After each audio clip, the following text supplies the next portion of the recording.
আসসালামু আলাইকুম। দর্জি বাই 19 চ্যানেলের আরেকটি নতুন পর্বে আপনাদের সবাইকে জানাচ্ছি স্বাগতম। আজকে আমি আপনাদের সামনে এই সুন্দর খুব সিম্পল একটি গলার ডিজাইন আপনাদের সাথে শেয়ার করব।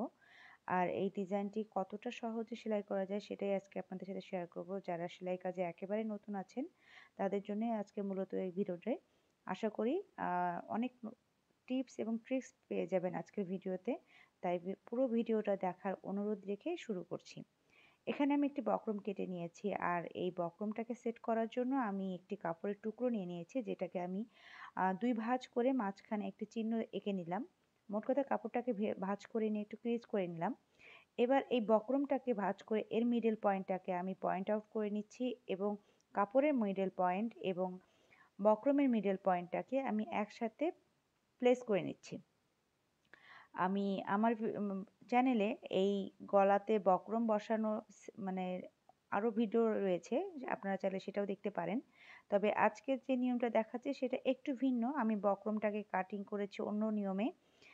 দেখে নিশ্চয়ই বুঝতেই পারছেন কিভাবে করেছি। আমি এর পরবর্তীতে অন্য একটি ভিডিওতে এই নিয়মে বক্রম কাটিং করে আপনাদেরকে ডিটেইলভাবে দেখিয়ে দেব। তা এই নিয়মে কাটিং করলে হয় কি, বক্রমটা নড়াচড়া করে বা কম বেশি হওয়ার সম্ভাবনা থাকে না। তাই এখানে আমি কাপড়টাকে বক্রমের সাথে সেট করে নিয়েছি, নিয়ে বাড়তি কাপড়গুলো কেটে নিয়েছি। এবার আমি এই বক্রমটাকে সেট করে নেব এবং এর জন্য আমি যে জামাটার মধ্যে এটাকে বসাবো, সে জামাটার মিডল পয়েন্টটাকে পয়েন্ট আউট করে নিলাম এবং মিডল পয়েন্টের সাথে আমি আ বক্রমের মিডল পয়েন্টটাকে সেট করে নেব এবং দুটো কাপড়কে আমি একসাথে আটকে নিব। আর এই কাজটার জন্য আমি এখানে একটি পুশপিন ইউজ করছি। আপনারা চাইলে সেলাই দিয়ে নিতে পারেন। তবে আমি এখানে পুশপিন ইউজ করছি যাতে আমি পরবর্তীতে খুব সহজে খুলে ফেলতে পারি। তো এখানে আমি কিন্তু মিডল পয়েন্ট এবং জামার মিডল পয়েন্ট দুটোকে একসাথে করে নিয়ে আমি গলাটাকে সেট করার চেষ্টা করছি। আচ্ছা, এখন আমি সাইড থেকে সেলাইটা বসিয়ে দেব এবং সেলাইটা করার সময় অবশ্যই খুব সাবধানতা অবলম্বন করব যাতে সেলাইটা আমার বক্রমের উপর না বসে। বক্রমের সাইড ঘেঁষে আমাকে সেলাইটা দিতে হবে। আর এটা আমি পুরো জামাটাতে দিয়ে মানে গলাটাতে দিয়ে দিলাম। এবার আমি কিছুটা মার্জিনের কাপড় রেখে আমি বাড়তি কাপড়গুলো কেটে ফেলে দিচ্ছি। সাথে রাউন্ড যে অংশটা রয়েছে সেই জায়গাটাতে আমি ছোট, ছোট করে কাট লাগিয়ে নিচ্ছি এবং এটাতে একটু চাপ সেলাই দিয়ে নিচ্ছি। ভিডিওতে দেখে নিশ্চয়ই বুঝতেই পারছেন যে আমি কিভাবে চাপ সেলাইটা দিচ্ছি। ঠিক সেভাবে আপনাদেরকেও দিতে হবে। আর এবার আমি এই গলাটার পাশ দিয়ে আমি একটু কিছু পাইপিং লাগিয়ে নেব।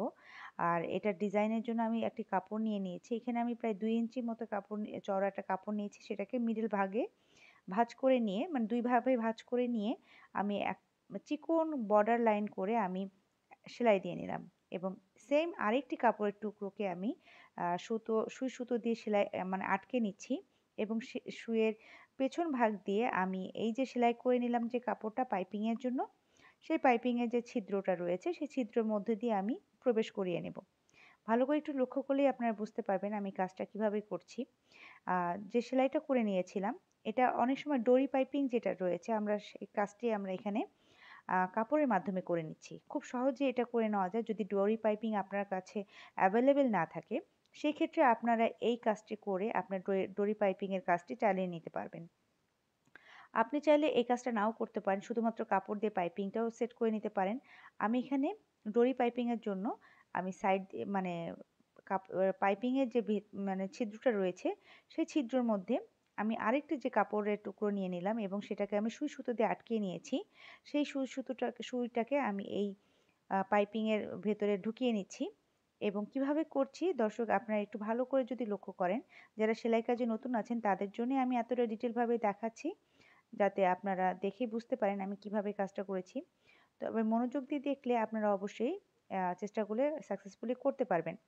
আচ্ছা, ভিডিওতে অনেক সময় দেখা যাচ্ছে যে আমি স্পিড ব্যবহার করি যার কারণে অনেক দ্রুত দেখায়। অনেকেই মন্তব্য করেন যে এত দ্রুত দেখাচ্ছি আ বা আপনাদের বুঝতে অসুবিধা হচ্ছে। সেক্ষেত্রে আমার একটা অনুরোধ থাকবে, যদি যেহেতু আমরা সেলাই যখন করি তখন কিন্তু ১ থেকে ১.৫ ঘন্টা বা ২ ঘন্টা পরিমাণ সময়ের ভিডিও করা হয়। তো এত বড়, বড় ভিডিও তো আর আপনাদেরকে ডিটেইল ভাবে দেখানো পসিবল হবে না। তো যে জায়গাগুলোতে আপনাদেরকে স্লো দেখানো লাগবে আমি কিন্তু সেই জায়গাগুলোতে স্লো দেখিয়ে দেই এবং যে জায়গাগুলোতে ক্লিপ দ্রুত করলে সময়টাও বাঁচবে এবং আপনারা বুঝতেও পারবেন সেই জায়গাগুলোতে আমরা ক্লিপ স্পিড ব্যবহার করি। যার কারণে খুব দ্রুততার সাথে এই ভিডিওগুলো আমাদের করতে হয়। যেহেতু ভিডিও খুব বেশি লম্বা করলে দেখতে আপনারাই চাইবেন না। তাই আপনাদের দেখার সুবিধার জন্যই কিন্তু ছোট, ছোট করে আ অল্প সময়ের মধ্যে পুরো বিষয়টাকে দেখানোর চেষ্টা করি।